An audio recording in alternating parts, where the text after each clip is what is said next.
What's up, everybody, and thanks for tuning in to another episode of Between the Cons. My name's Chris, and with me today, I've got MF Dane. Hi!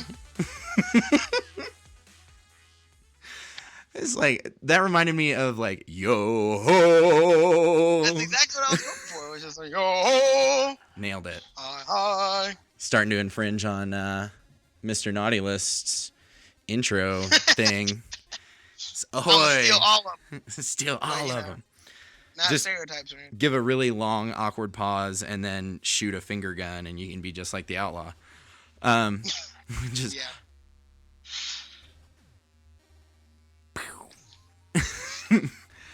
Anyways, thanks to everybody that's hit us up on the internet this week. Twitter, Facebook, Instagram. You guys know how it do. Did I say that right? What it do? What you know what it do and stuff. Yeah, man. Yeah. Great. Anyways, thanks to everybody that did that. If you've left a review on the iTunes store, or if you've left a rating on the iTunes store, which we just found out is something you can do, which somebody did. We have a handful of 5-star ratings and one extra 5-star reviews and one extra 5-star rating, which is cool, I guess. But anyways, we got a Topic Thunder episode for you today. We're going to be talking about the silver lining of terrible superhero movies. If there is one. If there is. I'm really excited to hear what that sounds like when I play it back, because I feel like it's going to be terrible. It's going to be awful. It's like a weird strain. Yeah, just like the weirdest dump being had. Anyways, let's jump into Topic Thunder.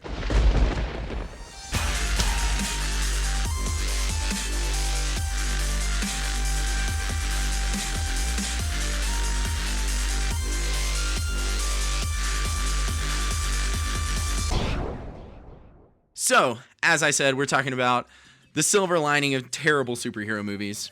Pretty much since the beginning of superhero movies, we've been plagued with terrible superhero movies. First ones that come to mind: Punisher, Warzone, Fantastic Four, all of the Fantastic Fours. All of them. Yeah. All of the Fantastic Four. Fantastic Four, Silver Surfer, and Fun Four Stick. And Fan Four Stick, or Foreign Four Stick. Four Fantastic. The one with the black guy. That one. Anyways, Green Lantern, Ghost Rider, Daredevil, Batman and Robin, XMen Origins Wolverine. All bad. Lots of bad ones. All hot butt water. Hot butt water. Gross. Anyways, so this whole topic came to mind. One, we're talking about this because you voted for it. We have a poll on Facebook every Monday to vote for next Monday's Topic Thunder. So it runs from noon central on Monday to noon central on Tuesday, and we close the poll. So make sure, if you're interested in telling us what we have to talk about, check out the poll every week on Facebook. But yeah, so the whole thing came about as an idea because I read an article that was based in rumor, but there was actually fact in it. But it was Sony was looking to sell its TV and film divisions, which wasn't the true part. Came to find out. Oh my gosh! Came to find out. I have the hiccups. That Sony is actually taking a $1 billion write-down, aka budget cut. So with that, kind of the reason behind it is Angry Birds was Sony's biggest success in 2016. It grossed $349.7 million on a $73 million budget. Ghostbusters did well, not nearly as well as they thought it would. $229.1 million gross, but $144 million budget. So didn't even come out with a $100 million margin. Magnificent Seven and Passengers kind of failed to break out at the box office, which was surprising. Neither of them I actually saw in theaters. Magnificent Seven came out the weekend I got married, so that was kind of hard for me to see. And then Passengers, I just didn't. I don't really have a good excuse for it. I haven't seen it, and it's because I don't care. Oh, is it because there's no black people? That too. Also that. If we're gonna get into that, let's talk about how we have a movie with like two of the most popular white people in Hollywood starring in a movie together. And it's Alone, basically alone. Yeah, Alone with Lucian from Underworld. Yeah. Yeah. I just watched Underworld. That's the only reason why I brought that up. Of course you did. Anyways, so all of that to say, 2017 has to be crazy strong for Sony, or they're just going to continue to get these budget cuts. The problem there is that it doesn't look super promising. I mean, do they have anything besides the garbage ones we've listed? In 2017, Spider-Man: Homecoming's coming out, but there's some kind of like backdoor handshake agreement there with Disney and Sony, Disney/Marvel Studios and Sony. So I don't know what that looks like as far as like who makes how much percentage of the profit and all that kind of stuff, or if it's all Sony's money and Marvel's just at the helm, or how that's going to work.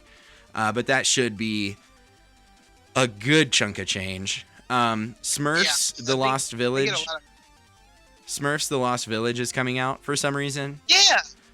The third movie in recent history for the Smurfs, but a rejuvenation of something that should be left to die. Also, the Emoji Movie, which has pretty much been made fun of since they announced it. That's like, come on, man. That's like the real LL Cool J and Mama Said Knock You Out. But come on, man. Like, emojis? Yeah, dude. Everybody wants to see emojis in a movie. Yeah, everyone wants to see the tired, sad face that says meh from your iPhone get its own movie. Yeah, that's a great idea, Sony. Wait, yeah, what's a money pot? The poop emoji is on the poster. Yeah. When is yogurt, but everyone just saw it as poop and it just became poop? It's just chocolate yogurt. But on top of that, on kind of a good note, Jumanji is coming out, which a lot of people are excited about, even if it's excited to see it flop. Have you heard the plot of Jumanji? Yes. The four teenagers. It is weird. Into Jumanji, yes. And they become the characters. Yes. Very weird. I just thought that the popular chick becomes Jack Black. It's like Cher from Clueless turning into Jack Black. Fantastic. Great. But Jumanji is really ill-timed because it's coming out right after Star Wars Episode 8, The Last Jedi. So I do not expect it to do very well in theaters. And then the last one is The Dark Tower, which is coming out this summer. But again, not very highly expected, mainly because a lot of fans of the series are really concerned with the movie, basically taking all 8 books and smushing them into one movie. But it does have Idris Elba and Matthew McConaughey, so who knows? 2 good-looking men might get all the ladies in the theater. I mean, I just think it was weird because it was like everyone was super excited about it, and then they were like, "Oh, it's just a bunch of books and it's all one movie. It's not a franchise." Yeah, it's very strange. I don't know how I feel. Faith? I don't get it. Gotta have faith.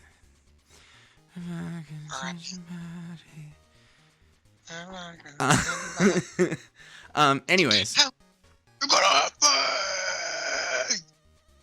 Yeah. You know, because you're done. That awful Limp Bizkit cover. No, you're done.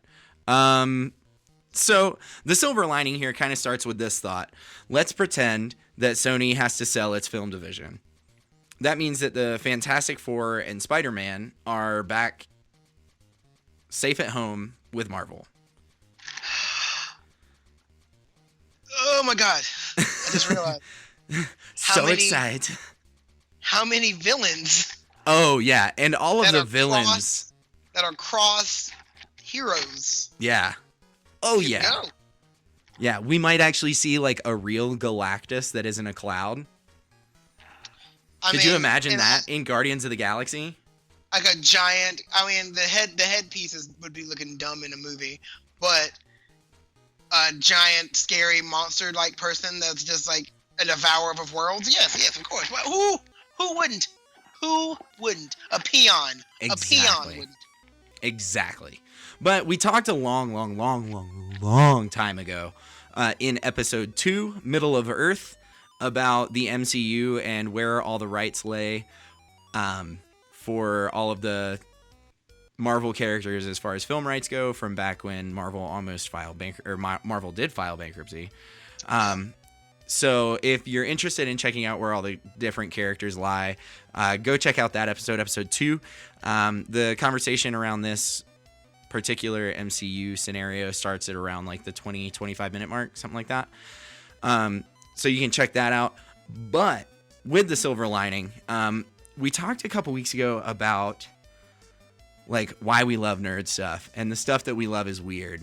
Like we talked about this, we love it because it's different, it's weird, it drives the imagination, it's creative.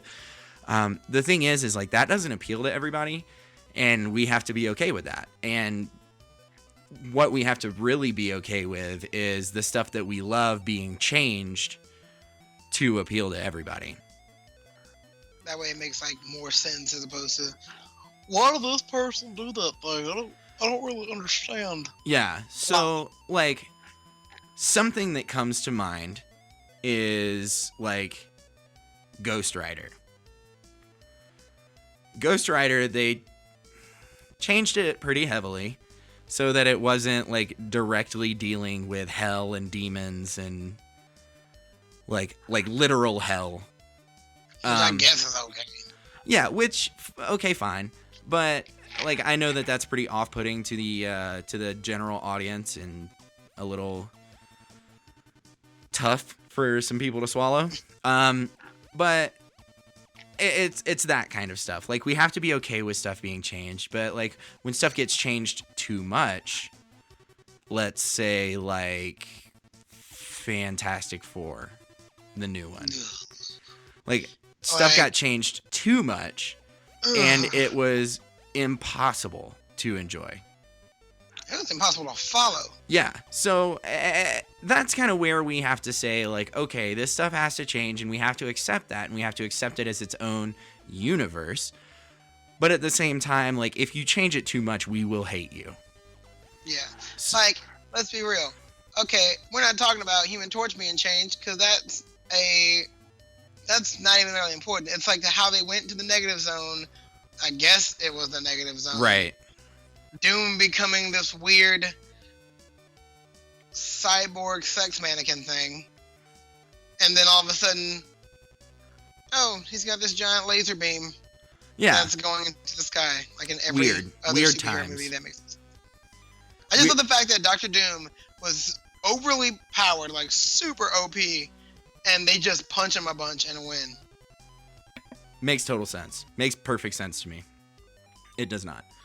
But yeah, so that kind of stuff. We have to make room for change, because change is inevitable, but too much change can go die. Yeah, in a fire. So because of that, and with those examples, we know that bad movies happen. Bad movies are going to continue to happen, and there's really no avoiding that. But the silver lining in it is that it creates this opportunity for like, okay, now we know never to do this again. And there were 3 things that I wrote down, just kind of like, these are the biggest things that we can learn from. Number 1 is bringing in too many big names to bring crowds, and concentrating so heavily on that and putting so much weight on that as far as like bringing in your money that you don't even think to bring in good writers and good directors. Trying to squeeze too much in. So we got a great example of that in Suicide Squad. Too many characters being involved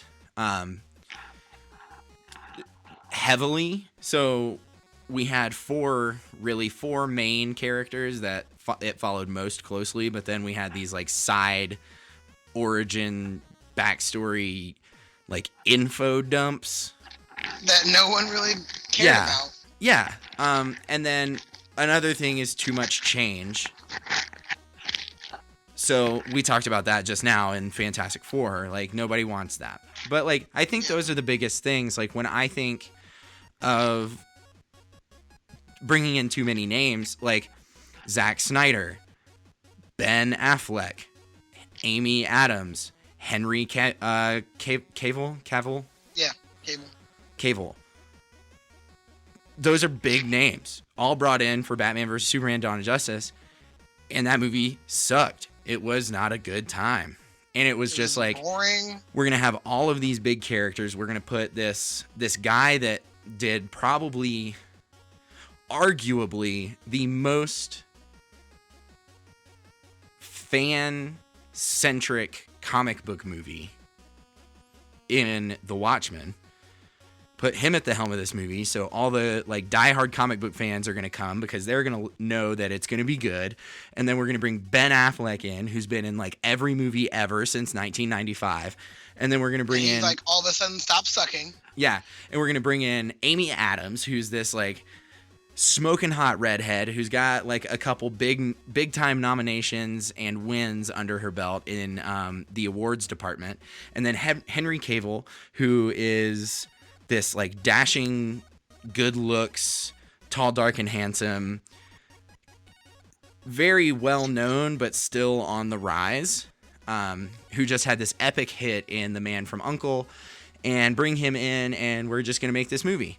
And then it was like, okay, great. What about anything else?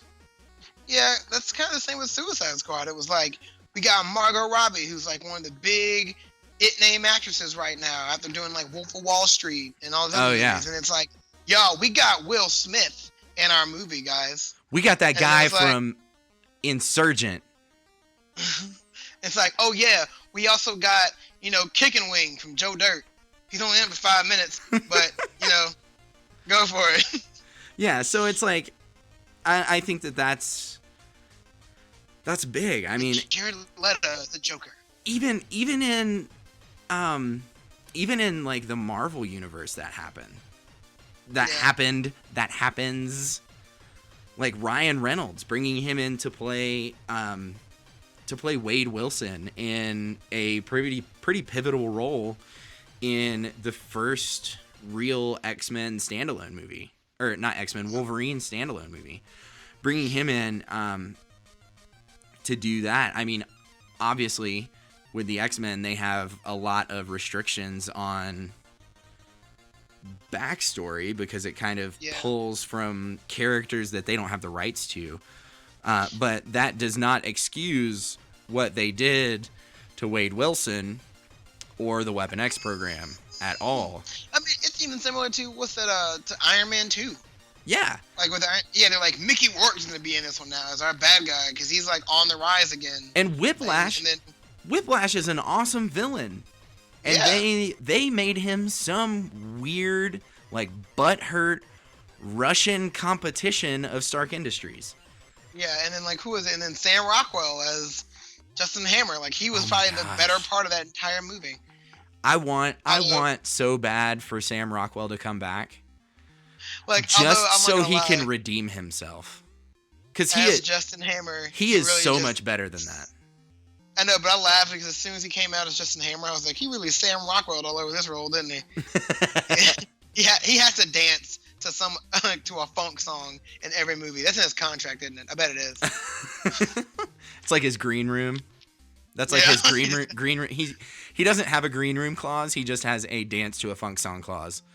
Yeah, like he gets Yeah, his writer says, "I'll be in this movie as long as I get to dance to this song and I get to just have weird quips." Yeah, exactly. But yeah, so like we have those things, and they suck. They make for terrible movies, and they make for movies that we will never forget how terrible they are. Like, I have a feeling I will be like old and gray, hanging out with my grandkids, and they will be like, "Grandpa, can we watch Batman versus Superman?" And I will like punch them out. Like, I will just just like, "Oh, Grandpa's at it again." Like, no, you cannot watch that movie because it sucks, and I still remember how bad it sucks. But I feel like another thing we were talking about was like I was saying, like, studio interference is another big thing. oh yeah, and I think all of those bad. kind of tie into studio interference. Yeah, like especially Fantastic Four. Oh my god. Like, you can actually tell in Fantastic Four where like the director's movie ends and the studio's movie begins. Yeah. Like, I mean, it kind of works. It worked in Ant-Man where they kept wanting to add more references to the MCU, and that's why Edgar Wright backed out. Yeah. But still. Right. Yeah, and I think that all three of those things that I listed all kind of tie it under studio interference. But the point of it all is that when it happens, when a movie goes completely sideways and sucks and gets terrible reviews and bombs in the box office. I mean, Batman vs. Superman Dawn of Justice had, like, what was it, $67 million drop between first and second weekend at the box office. So, like, we know when the movies suck. The thing is like, the studio doesn't know until they release it for critics.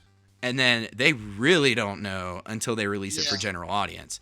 And when they release for general audience, aka us, that's when they find out, like, okay, so maybe the completely computer animated suit was a bad idea. Okay, maybe the bat nipples were a bad idea. That's just Joel Schumacher. Right, but still, like, maybe Cyborg Chainmail Doctor Doom was a bad idea.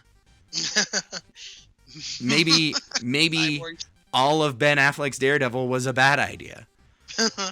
Oh man! Except for that one scene. Except for that one scene when the sprinkler system goes off in the building. That was super dope. I don't care who you are. That's like the coolest thing that has ever happened to a superhero movie.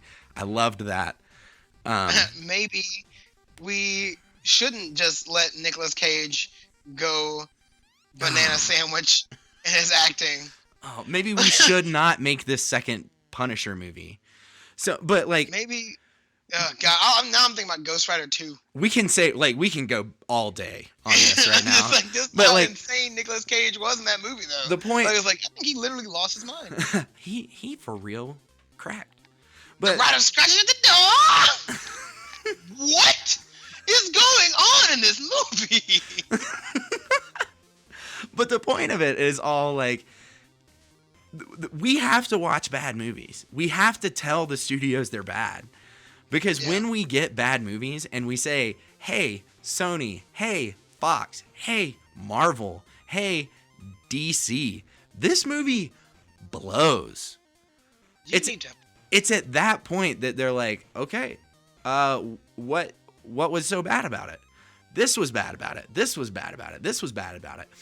And if the impact of the movie is so poor, like Batman vs. Superman Dawn of Justice was so bad, it is like the lowest ranked superhero movie like in the past 20 years.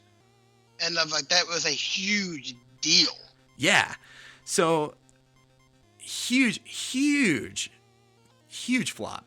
And the fact that it did so poorly, like, we turn around and we get a Justice League trailer, not 4 months later, not even that, not even like 3 months later. And it looks already better. Yeah, and it immediately looks better. And they went back and reshot a bunch of stuff after BVS DOJ came out because they were like, man, the fans really hated this, and we pretty much made the same movie with 2 more big characters. We should probably fix it. And then they freaking did. That being said, Justice League isn't out yet, so we don't know for sure. But like, if movies suck so bad and we make sure that gets known, the silver lining is that movies in the future are going to be better. Like, here's my problem. Like, see, like, Deadpool did really well. Yeah. And we were horrified if there was to keep on making R-rated comic book movies. But the thing is, I feel like they're going to have to learn that not everything can get, like, they can't just make them all serious, like Zack Snyder's Superman and Batman movie was. Right. Like, and then, like, they can't make them all, like, goofy and comical like Ant-Man was. And they can't, they can't just make another movie and just instantly think it's going to be Deadpool. Like, they can't do that. Yeah, you can't, like, I can totally see Justice League, especially from the New 52 run.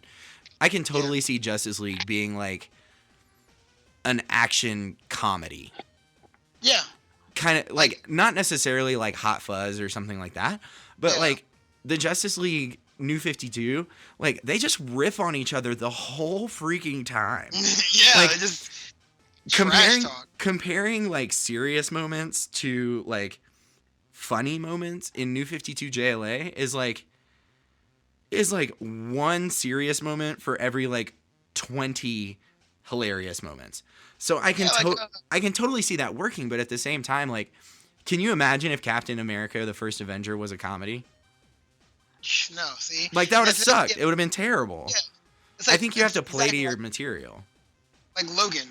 Yeah. Logan's, like, Deadpool was an R-rated movie, but it's like a goofy action comedy full of, like, poop jokes and fart jokes and, like, all these sexual innuendos. Then you've got Logan, which is going to be the exact opposite spectrum of an R-rated superhero movie, and it's just a dark, character-driven movie. Super, super dark, super brutal. Like, whoo. Yeah, and, like, even Deadpool, like, the super brutal scenes, as far as the action goes, like, they were not nearly as bad as what we will see in Logan. I can assure you. They were all done in, like, comedy. Yeah, like, Logan is getting an R rating for violence, and Deadpool got an R rating for language, violence, humor, like, that kind of. Yeah. But you have, like, when you go for an R rating, you have, like, X amount, let's say 50. Yeah. You have, like, 50 times where you can push the R button. And if you push it too many times, you have to cut some of it out, or else you're going to go NC-17. Yeah. Deadpool spread those buttons out among 4 or 5 different categories, where Logan is just going to, like, drop the people's elbow on the violence button. So it's the kind of thing where hit a couple of language buttons along the way. Yeah. I'm sure there'll be a couple language buttons along the way, but for the most part, like, the trailer alone has 2 F-bombs in it. Well, look at the Red Band trailer that released it, or not even the Red Band. It was the standard trailer that released in the UK, because they're not as strict on their rating system. But there's a scene where, like, he jumps and rams his claw through this dude's skull. And that was in the standard trailer. Like, no big deal. That was actually in the comic, too. He did that in Old Man Logan. Mm-hmm. But, like, yeah, you see the part where, like, in the trailer, you see her, like, slice the dude's neck open. Yeah. And then you see, like, him put the claw through the dude's jaw. And I was like, this movie is going to be ridiculous. It's like, it's different compared to Deadpool, because, like, in Logan, he's going to slice a guy's head off into ribbons, and it's going to be, like, brutal and visceral. Whereas in Deadpool, he, like, lops a dude's head off and kicks it like a soccer ball at another guy. Right, yeah. So I think all of that to say, just kind of wrapping up, I think all of that to say, we have to have movies that suck. In and outside of the superhero genre, we have to have movies that suck, so filmmakers know how to make a good movie. Yeah, they have to suck so they know how to get better. Yeah, like Marvel has set their formula, but at the same time, Marvel has a very different set of superheroes and set of villains than DC has. So DC is trying to figure out, like, do we go, like, Batman Detective Comics, or do we go Batman New 52, or do we go even Batman Rebirth? like, which Batman do we go with? Do we mix them up and pull different parts from each one? And Marvel's movies have all kind of like steadily been just better and better. And with each one that doesn't do as slightly as well as the others do, they still learn from them. Yeah, exactly. And they listen. Like Doctor Strange. I mean, one of the biggest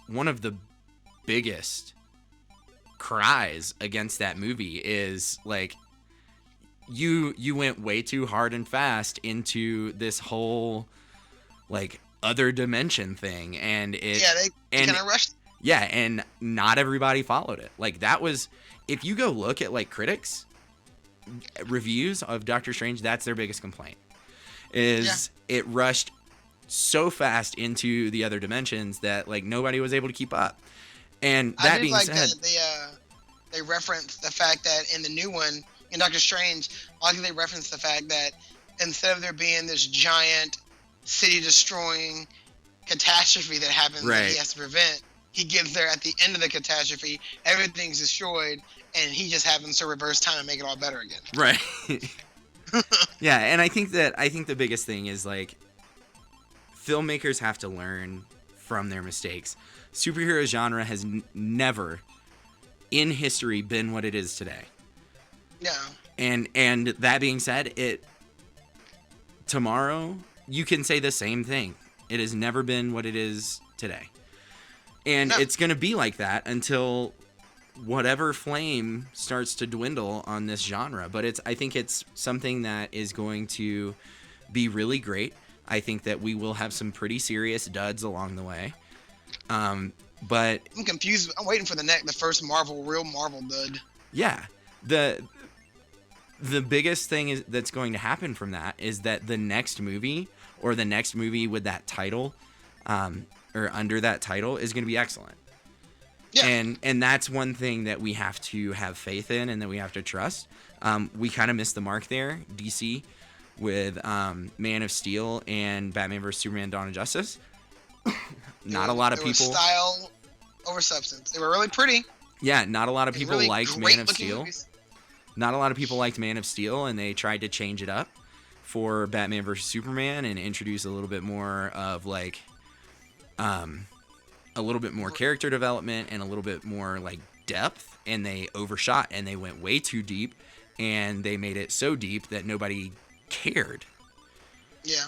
And nobody was able to follow because it was like back and forth all over the place. But anyways, silver lining. It looks like they might be able to fix it. Right. Silver lining of terrible movies is the next one's going to be better. And if it's not, the next one's going to be better because they're going to learn from those mistakes. Mm-hmm. Maybe they'll overcorrect or undercorrect, but I mean, they'll find the sweet spot. Yeah. Marvel's found their sweet spot already. Here's hoping that DC does too. Yeah, they got lucky with Jon Favreau up front. I'll say that. Yeah, they did. Like him setting the tone worked out so well that they could just try it for the rest of their stuff. Yeah, but that's pretty much it for Topic Thunder. I think it's jam time. What's your jam?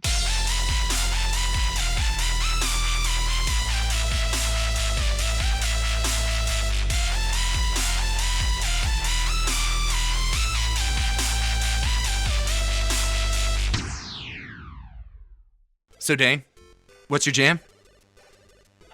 My jam right now, honestly, I don't have a particular one. I've still been playing Overwatch. The only problem is I decided that I'm playing Overwatch since it released. Yeah, and they keep releasing new stuff, and I love it. I'm not gonna stop playing that game. I know I will not stop playing that game. I haven't been playing as much as I was originally. Like, my ranking is like 280 right now. As opposed to, I know there's one guy on my friends list whose ranking is 700 and something. Oh my gosh. It's horrifying. But I decided I wanted to play some new games because, they got Horizon Zero Dawn's coming out. Injustice 2 is coming out. I still haven't played Final Fantasy 15 yet. And there's at least a couple other games coming out over the next few months that I'm going to get. Well, I decided to buy Mirror's Edge Catalyst, even though I heard it got okay reviews because I love the first game so much. How much are you regretting that?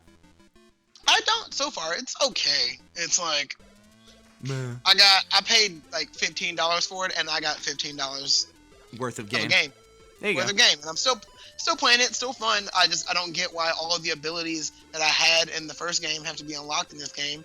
I mean, I guess because it's a prequel or whatever, but whatever. Interesting. However, no sooner did I buy Mirror's Edge Catalyst did Sony decide, hey guys, we're gonna put a $5 flash sale out. No.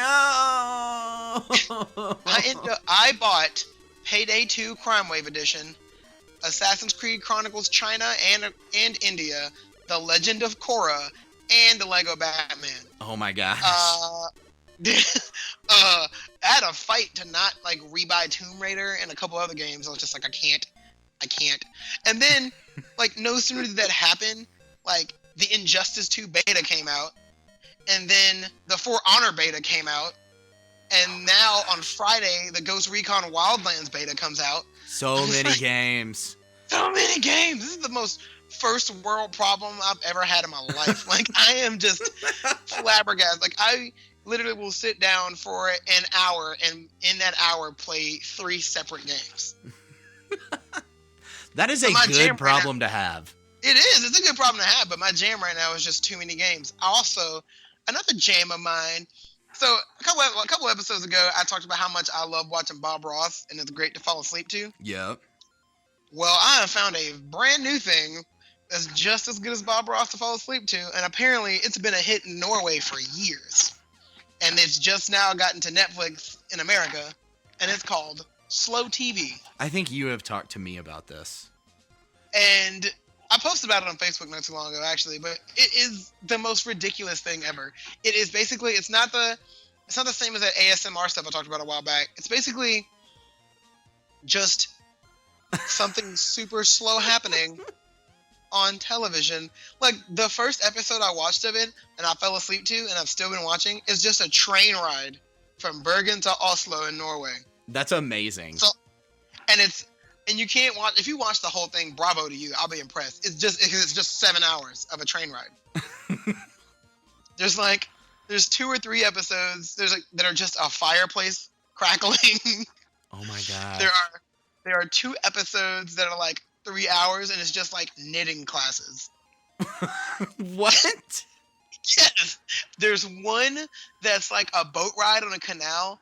I tried to start it just to see what it was about, and I've already gotten bored. I'm like, it's not like cool to look at because it's just like they're interviewing people too, but it's like an 11-hour boat ride. Oh my god.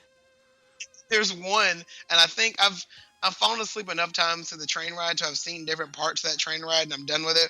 But the next one I'm gonna watch is a 7-hour one, and it's just open season for salmon fishing. Nice. But like, hey guys, if any of you guys are listening right now are having insomnia and you want to chill out and go to sleep, check out Slow TV on Netflix, because I guarantee you will be passed out within the hour. That's amazing. I was in shock. I was like, this is a thing? Like, this is an actual thing? And I read about it, and apparently it's like huge in Norway. Well, it's like the most streamed show like over the summer, I think, was the oscillating fan. Yeah, And it was like, it came out, and within like the first month or something, it had like hundreds of millions of streams. Like, everyone was just like watching it, and it's like, this is amazing. I don't know. I think it's as a culture, humans are just attracted to just weird, strange things. Like, Yes. someone found, and there's a stream that like got really popular on Twitch. It's just 2 Amazon Prime, like those Echo or whatever, or Google Echo things, just talking to each other. That's hilarious. And it does get creepy because at one point one of them says like, if you had a chance, would you destroy the human race? And the other one goes, well, I think I am a human, so no, I would not like to. Oh my god. I'm like, uh-oh. I didn't like that. Uh-oh, Skynet's happening. Man, I hope they don't do another Terminator movie anytime soon. No, thank you. So, Chris, Yes, sir. what is your jam? So my jam is Marvel's Munchkin. It is just like regular Munchkin, the board game, card game. Oh, okay. but it is Marvel characters. Mr. Naughty List and Mrs. Naughty List got it for Mr. and Mrs. Hatbelt, aka me and Michael Ann, for Christmas, and we played it for the first time Sunday night, and it was amazing. It was super fun. I've never played Munchkin before, so I didn't really know what to expect. But it was super fun, and like I was joking with Mr. Naughty List afterwards, and in the box it has like advertisements for the next 2 expansion packs. Oh, nice. And it's just like, why do I keep getting games that have expansion packs? Like, I just finally got every expansion pack of Legendary, only to find out that they're releasing Marvel Noir in like February, like next month, or excuse me, right now for you that are listening. It's like coming out this month. So it's crazy. But it was really fun. I really enjoyed it. I think that I would really enjoy like the actual Munchkin game, because I hear it's kind of like a play off of Dungeons and Dragons. So I'd be really excited to play that. But yeah, that's my jam. Marvel Munchkin. Or Munchkin Marvel. I don't really know. Me and my friends all kept playing. Like, we planned on playing Dungeons and Dragons, and we just never did. Quitter. Like, a couple months ago, I was sitting there, and I was like, it was a couple weeks ago, I was in that group chat, and I was like, guys, weren't we supposed to start playing D&D in like November? Or have you guys been playing without me? And they were like, no, we all forgot. Nice. Way to go, idiots. Oh, you should play. It's a good time. I think we're playing this Saturday. I can't remember. Oh well. But anyways, that's it. That's it for my jam. That's it for the show. Some quick sponsor business real fast. Some quick sponsor business fast. If you want to sponsor the show, check out Patreon. It's like Kickstarter but monthly. And all we need is $1. All we need is $1 a month. $12 a year, and we'll be fully funded. About tree fitting. And then Satchel Podcast Player, where you can tip and tweet while listening. And then Amazon, we are Amazon affiliates, so check out the search bar at the bottom of our website. And go to Amazon that way so we can get a little kickback on what you purchase. That being said, but our website, betweenthecons.com, is the place to stream our episodes online. Check out our social media sites. You can link to all of them from there. If you like our theme music, check out Afixa. He brings the dopest dubstep. And then make sure you guys tune in on Thursday, because Chris 2 is going to be back, and we're going to be talking about the latest and greatest nerdy news in Pineapple. Yay. What? What? Okay, bye now. Okay, bye.